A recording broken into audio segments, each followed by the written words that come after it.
How are you today? You good? I'm good. You know, this is like the day my new CD is launched, Woman on Top.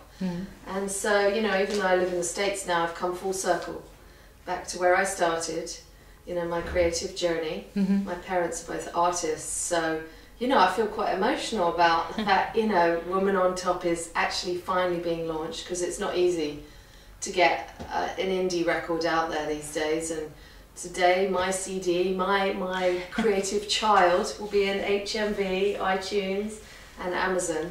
So it's an exciting day, and you know, I'm up in town with my mum and my sister, and we're all like, Woman on Top Day! So tell me a bit about the story behind the album.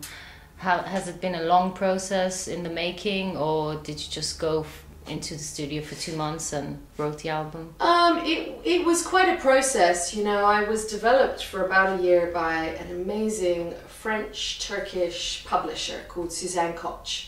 And I live in Laurel Canyon in Los Angeles, which is like the homeland of rock and roll, really, because the Doors, Joni Mitchell, Crosby, Stills and Nash, they were all hanging out there in the 60s. And Suzanne decided to have this beautiful songwriters, she called it the Songwriters Rendezvous, in her living room.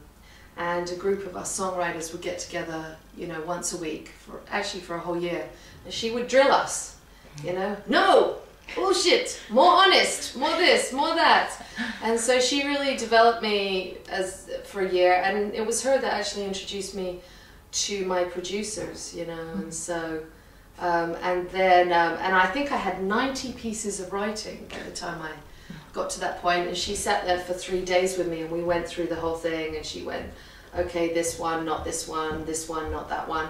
And then you know, certain songs were already written. I'd written them on my own and with various co-writers, like Black Roses was actually the first song that I wrote on 3 chords. They say all the best songs are written on 3 chords.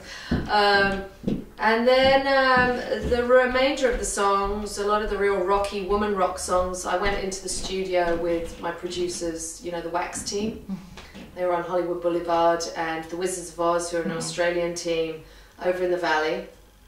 2 different teams. One, Wizards, a bit more soulful and pop, and then the Wax, a bit more aggressive and rock and roll. And I remember going into the studio the first day with the Wax team, Wally Gagel and Zandy Rose, and I said, okay, I want to make woman rock. You know, I want to make anthemic, rocky tunes for women to get up and throw their hands in the air. You know, I'm men, you know. I have some men fans. No, there's definitely I mean, I think there's a theme in the album. I mean, it's definitely very like about powerful women. And but then there's also softer sides to the album. Well, I think a woman at this point, you know, we know that we can afford to be everything. We don't need to be a cliche. We don't need to be, you know, we're post-feminist now. And so we can be beautiful, we can be sexy, we can be intelligent, we can be soulful, we can be quiet, we can be sad, we can be happy. It's, you know, we're all on our own hero's journey, and it's a growth, hopefully, towards healing if we take the right path, you know. And I firmly believe, you know, we're here on earth to live our bliss, to find out what really makes us happy. And I think as women we've earned that right now, you know, not to sacrifice and, you know, and stand by things that, you know, hurt us or you know, now is a time to really celebrate what it means being a woman, you know. And the title Woman on Top, I mean, to start with, it was a joke, it was fun, and it was kind of sexy. And then, you know, I guess you realize there's a deeper connotation to it, a deeper meaning, that women have arrived in a place where they can do whatever they want. They've arrived on top. And, you know, it's like a yoga move, you know, we were underneath and now we're on top. And I think we should have fun being on top, you know. Well, yeah, and I think men, you know, have actually arrived at a point where they're really comfortable for us to be on top. So. I think so. I've heard the album today.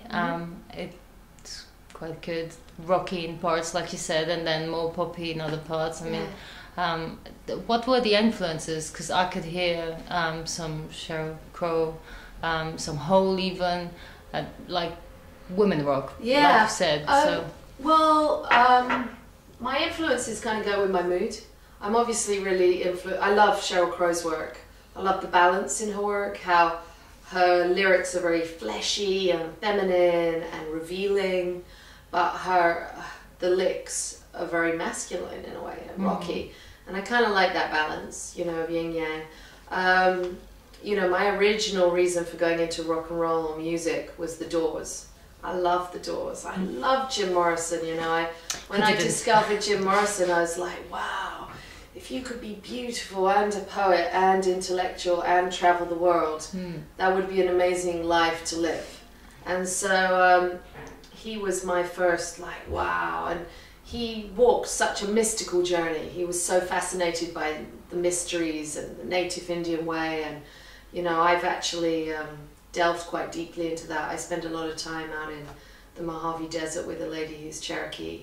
And so I think, like, you know, Jim Morrison did open a lot of doors in my head into music, into poetry, into a different kind of performance, into the native Indian way, into the west coast of America.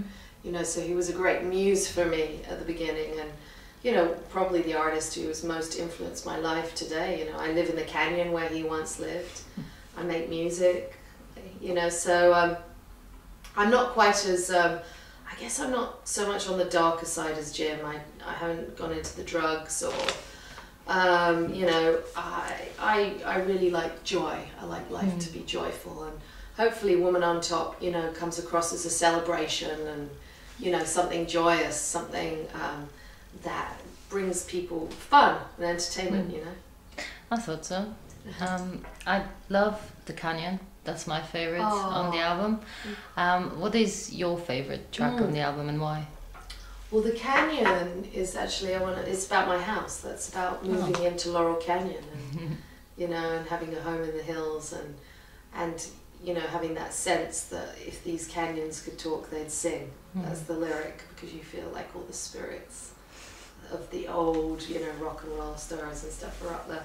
But let's see. I have a couple of favorites. I love Woman on Top because when I perform it live, I love that all the women in the audience get up and they throw their hands on the air and they're like top, top, top. I like the fact it's really liberating and it's really rock and roll, you know. And so I like that, and I like the fact I got to a point where I could write that lyric because it took me some time to be able to say that. Black Roses is a favourite of mine. I wrote that about just because it was one of the first songs, and I feel like it's poetic and it sounds kind of slightly 60s, 70s, you know, 70s rock, and it was about this muse or this groupie who I watched, you know, over a couple of years around Los Angeles, and, you know, her life is quite tragic, really. You know, she would be painting these black roses on the wall while she was always waiting for these rock stars to pull into town. And that's about her life, and I love singing that. It's really anthemic. I'm trying to think what else. I mean, in all my songs, I like them for different reasons, you know. I like Hard Habit, the single, because it's about one of the hottest men I've ever slept with. You know, and so, you know, and so I like the fact that it's kind of sultry and but also poppy. So each song, you know, and it depends, you know, if you're performing it, like Get It Somewhere Else is also a great song to sing with a rock band. You know, when those like Rolling Stones riffs kick in and you see everyone put their hands in the air and the band starts rocking, it's thrilling. So it really depends what mood and what, you know, I like all my songs, they're like my children. So you're coming back in the UK as well to present your work. How? What made you come back and basically try and break the UK market as well? Instinct, intuition. Let's see. I was working with an American team and feeling the hugeness of America and how difficult it is to, you know, break a record in America, actually, to be honest. And I started to think about, you know, my roots in Europe and how much I would love to spend a bit more time in Europe. And then I started to think, ooh, maybe I want to launch my record in the UK first. Maybe, you know, I don't know, my parents are getting older, and just that sense of wanting to go back to where you began. And, you know, also, like, I feel like although it sounds like an American record, I think the cheek in the record is fundamentally British. The humour, to call a record woman on top, and to have a song like 8 Lovers and a One Night Stand, I think that's fundamentally British, and, you know, we're cheeky and a bit sexy. So I was thinking, oh, I think they would get it in the UK. I think I'm going to give it a whirl. And have you had a chance to perform in the UK yet? Only at the radio station so far. Yeah. I just did 10 or 11 last week. Oh, wow. Busy, I take it. Yeah, I was like exhausted. You know, I was working with this great guitarist called Mike from a band, The Rise, out of Kent. It was so much fun, Glasgow right down to Kent. But no, you know, that's the only thing about doing the kind of rock I do. It requires a full band, really. And so I've got to think of a way to get my... Do you have any planned live performances in the UK yet? Or? Well, I think I'm just thinking that through with my team, basically. You know, that would also be it. I played some bars when I was doing my radio tour, and people were so appreciative and so excited. Yeah, I was like, oh, I'm going to come back to the UK. I could have 10 husbands here. I was like, oh, that's fantastic. Yeah, they definitely do love their live music. Yeah, so I think we're gonna figure it out. You know, how to do that, how to get my band over here. You know, and pay a band and all the rest. You know, making music costs money. People don't seem to realise that these days. You know, with all the downloading for free and stuff. Making a great record takes great engineers. It takes great producers. Like on my record, Woman on Top, we've got Jim Scott, who recorded the Chili Peppers, the Dixie Chicks, Tom Petty, Wilco, Dido, Mixed Sting. We've got Mike Shipley, who did everybody, Aerosmith, Shania Twain, you know, and then I got these young hot teams, The Wax, I think they've worked with Rhiannon and Norah Jones, and, you know, so I love working with real talent and great players, but you know, making records and bringing flying bands over costs money, so everybody should buy records and not burn them. That's what I think. True. But I think in a way it makes it more competitive, maybe, for artists. It makes it impossible. I don't know about competitive, but it makes it impossible. Yeah, I guess. What's the plan now for the near future? Is it just promoting the album and then going back to the States and releasing it there, or? Yeah, I'm promoting here, and then I'm actually working on some TV projects as well over in Los Angeles, and so you know, today's the big day. Today's kickoff for Woman on Top, so I'm really hoping it's going to do really well in the UK and get a great UK following. I hope everybody's going to love it here, and yeah, also to launch it in the States and all around Europe, you know. So, yeah. So what kind of music do you listen to at the moment? Are there any artists you're really into? I have a lot of artists I'm into. I love artists. I love being around artists. I love U2. I think Bono is amazing, you know, and I think what he's achieved in the world. I've met him a couple of times. I had a really fun experience with him, actually. I met him at the Chateau Marmont a few years ago, maybe 3 years ago, 3 or 4 years ago, just before Christmas. And he asked me for a copy of some of my songs, and I got them. I love U2. Love Sheryl Crow, as I said. I love 60s music. As I said, Stones, Hendrix. I mean, that was an incredible creative period, a real birth of consciousness. So, I'm trying to think who else I'm listening to. Is there anything you're listening to at the moment? Right now? Well, in the car we were listening to The Script, which is an Irish band, and John Mayer we were listening to. I'm I think who else I've been listening to.